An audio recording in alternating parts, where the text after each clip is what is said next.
Hello everyone, welcome back to another episode of my backyard bushcraft, and in this episode we'll be talking a little bit about knife maintenance and a little bit on UK knife law.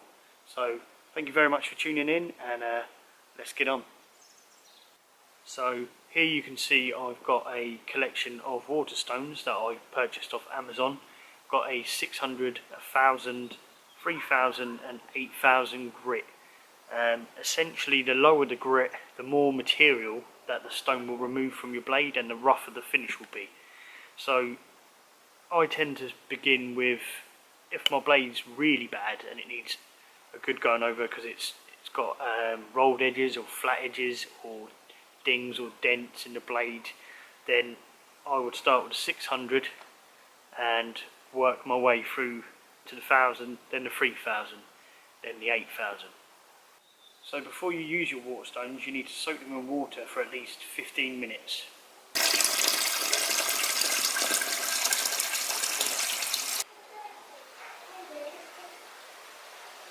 So the one technique I use is to place the straight edge on the stone and just generally position it so the bevel is just, you can feel it just touching, and then once it's just touching you can see some of the water maybe splash from under the blade, and I just literally just go back and forth, and then I tend to, once I've done that for a while, I'll work my way up the blade, and basically what that means is I'll move it along a little bit and do another section.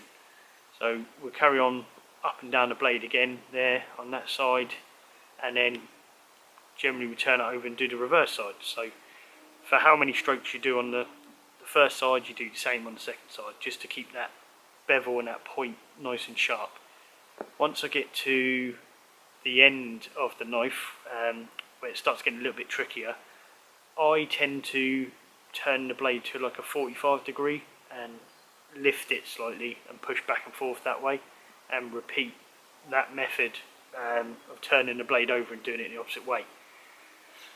There is a second method to doing this. You can actually do the whole blade in one go, which involves starting on the straight, and as you come to the end of the stone you sort of flick the knife to the edge, so it's sort of the whole blade is being in contact. But I just find it takes a lot more precision and generally takes longer, in my opinion.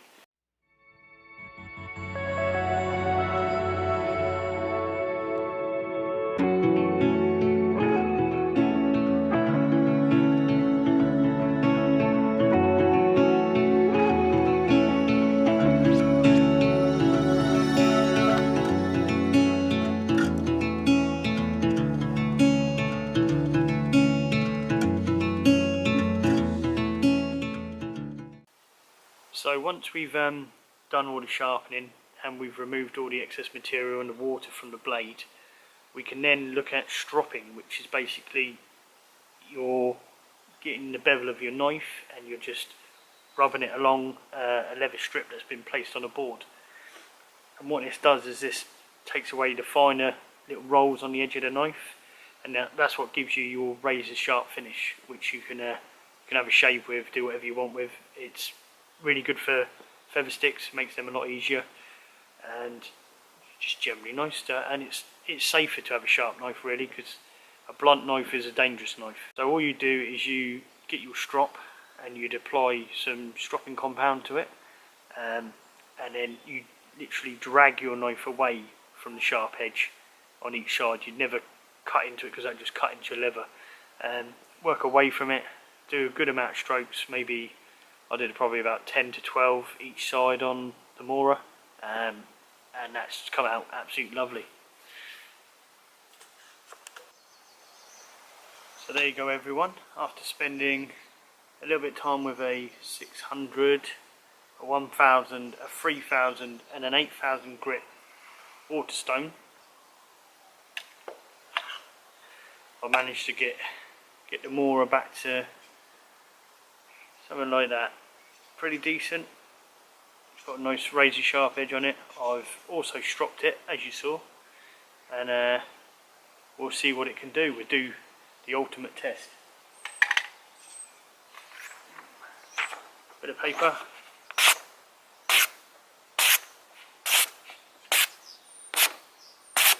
Samurai sword. There you go.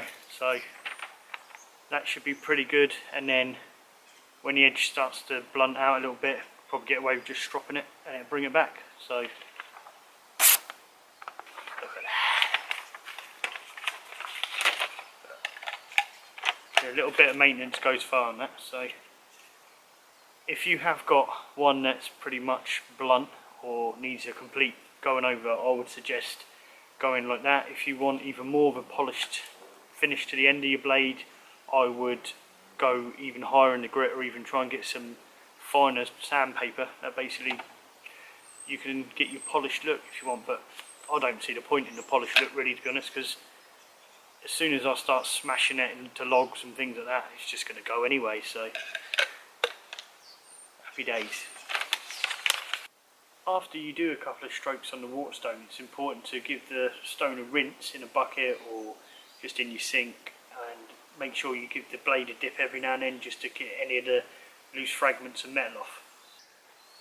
So generally when I do all of my maintenance of my knives, I tend to do them at home, because a lot of the times I'm only ever out camping for a max of a weekend, and anything goes wrong with my blades as such, generally I can work around it.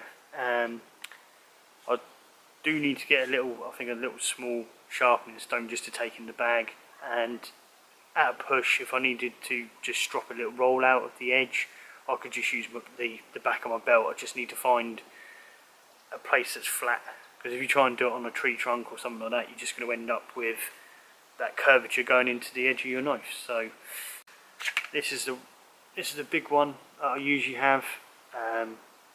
I did that one yesterday. We've done the edge on that. That's lovely now. You can see that stone gets it pretty shiny, but it doesn't need to be shinier than that in my opinion, unless you like that kind of thing. But this gets smashed to bits, so I really don't see the point in putting a nice polished edge on it when you're going to have to keep polishing it every 5 minutes. The other thing I do with all of my knives, which is take it as it comes, but it works for me, is I bring a teeny little sponge with sort of a Brillo pad on the side, and then when you're batting them with this or something like that, and you're going through say bits of pine, things like that, quite sticky wood, you get all the residue on like the blade here and the back of the spine where you're smacking it with another piece of wood. So you can just use this just to has to be a worn out one though. Don't get a brand spanking new one, worn out one, and you can just literally just rub all the dirt off, and it's worked a treat for me. I've had no issues with it. I say I do that with all of my knives. Do it with the small one, I do it with the mild steel one, or say O2 steel, tall steel, and I do it with the stainless Mora. So if you decide to go down the route of a stainless steel blade, a bit like the Mora or the little Grizzly Bushcraft, focus on them two. There's the little Grizzly, there's the Mora. They're both stainless steel knives.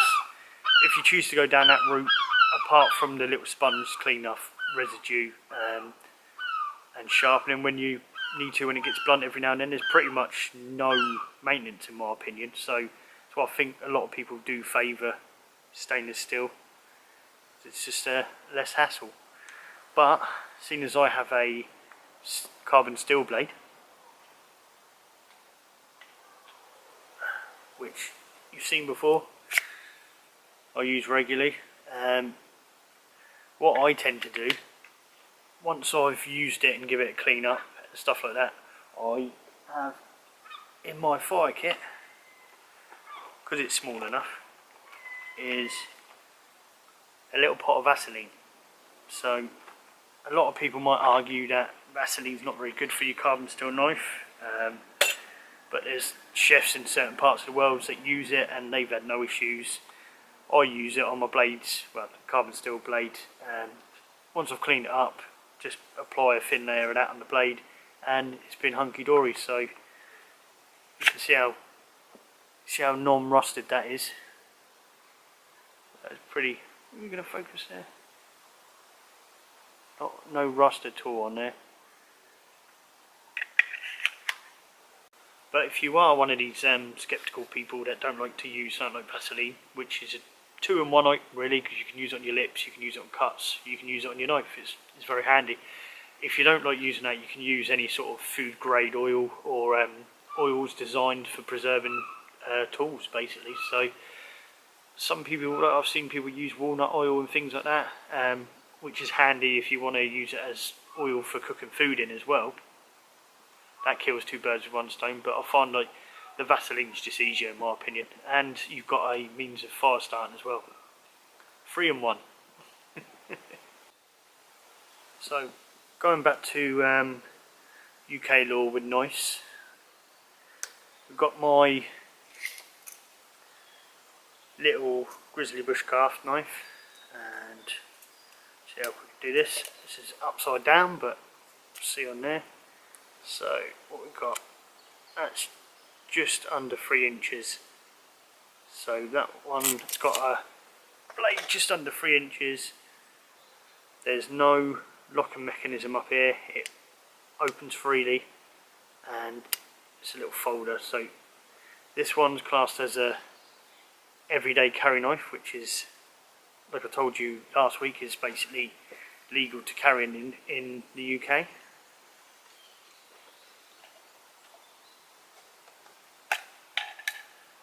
The Mora, let's have a look at the Mora. This one's definitely over 3, I believe. So if we're going to go, we'll go from the bottom. So that one there. So what we've got, yeah, that's close to being over 4, that one. So that's definitely an illegal blade, because as you can see it's fixed. There's no movement in that. I can't fold it away, and even if it was folding and it wasn't fixed, it'd still be illegal because it's got that blade length.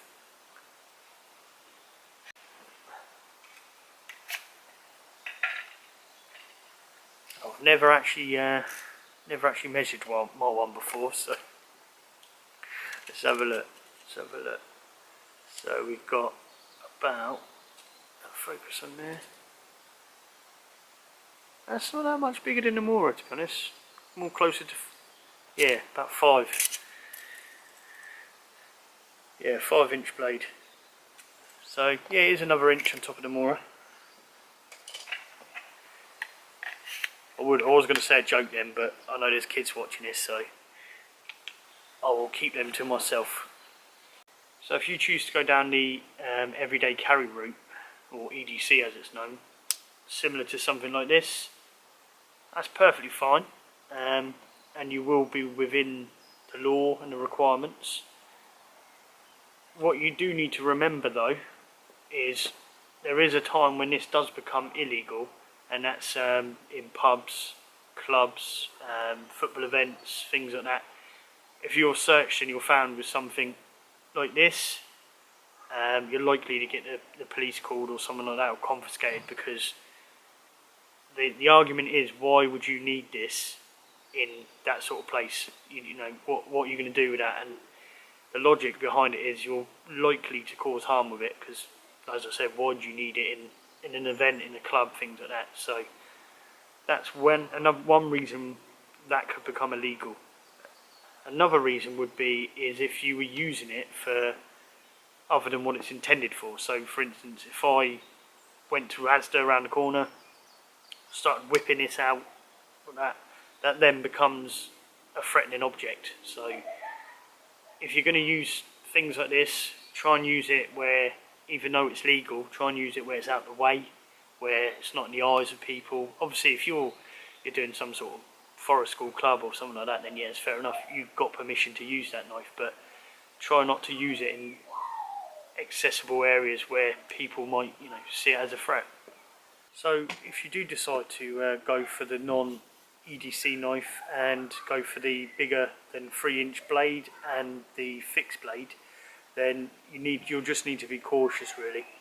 You'll need as I stated last week, it is illegal and you can be prosecuted if you're caught and you don't have a valid reason, or you just get a dodgy copper that thinks you're a threat and he's gonna prosecute you basically, or take you down the station. So do be careful with carrying fixed blades that are over 3 inches. My advice to you would be, if you don't want to carry an EDC knife and you need a bigger knife to process wood, do woodwork, things like that, make sure what you have is concealed. I mean really concealed, so it's not easily accessible. That's going to work in your favour as well as an excuse, because why would you have it at the bottom of your bag out the way if you were going to use it for something dodgy, essentially. But one other thing I would say is choose your knife wisely. Try and go for something that looks more bushcrafty, more authentic. Don't be taking no kitchen knife into the woods or anything like that, because that's just screaming out trouble, that is. So yeah, that's some of the things I would say. A lot of it at the end of the day comes down to what your intent of use is. So if you can actually prove or convince someone why you're carrying it, for instance, chefs need to carry knives to go to work. I'm not saying 100% I'm giving you authorization to go out and carry these things, but if you decide to make that decision off your own back, then just bear all these comments in mind. So the law here in the UK is very finicky when it comes to knives. It's a bit of a hard one to get your head around. When you're reading through it, it's mixed up and it does confuse you quite a bit. You don't know what you're carrying, if it's right, if it's wrong. There's always seems to be all these little clauses, but generally what they're saying is, you know, anything above them, non-folding, if it's fixed, then it goes by that criteria. So we just need to make sure you cover yourself. I can understand why it's like it in the UK, because we have quite a lot of issues in certain places, stabbings, things like that. Like up in London, it's quite bad.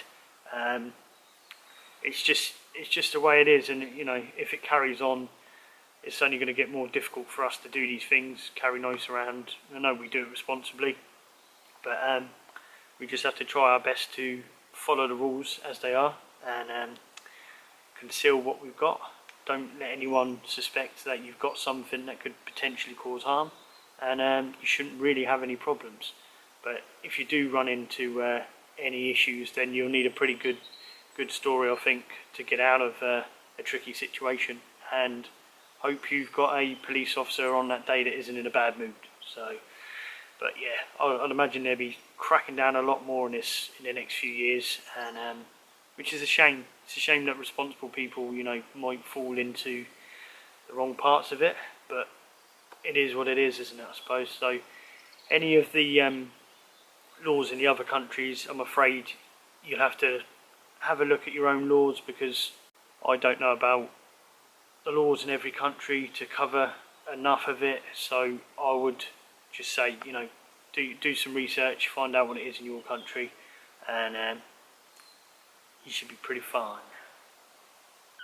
So apologies this week if the video's been a little bit all over the place. I've literally been busy as this week, and literally after filming this bit, I've literally just come back from the dentist a couple of minutes ago, so I haven't had the time to do a fire or anything like that, which is a real shame, because I like doing a fire and it is pretty cold. So I'll make sure that's on there next week. Like I say again, sorry if the video's been a little bit all over the place. Try to do the best I can with the time I've had, and I will endeavour to give you a better one next Thursday. I think we are going to be looking at some axe work and maybe a bit of safety on axes and things like that, and then I think a little bit later we'll start moving into some different stuff. So we've covered quite a bit of knives and axes now. I think we might start going into sort of firelighting and natural tinders and things like that. So we start getting a lot more into the bushcrafty stuff. Like I said, we were just trying to cover the basics, because it helps. You know, there's going to be people hopefully that watch this and it helps them out, and I hope you enjoy it. So thank you very much again for tuning in, and I'll see you again next Thursday. Take care.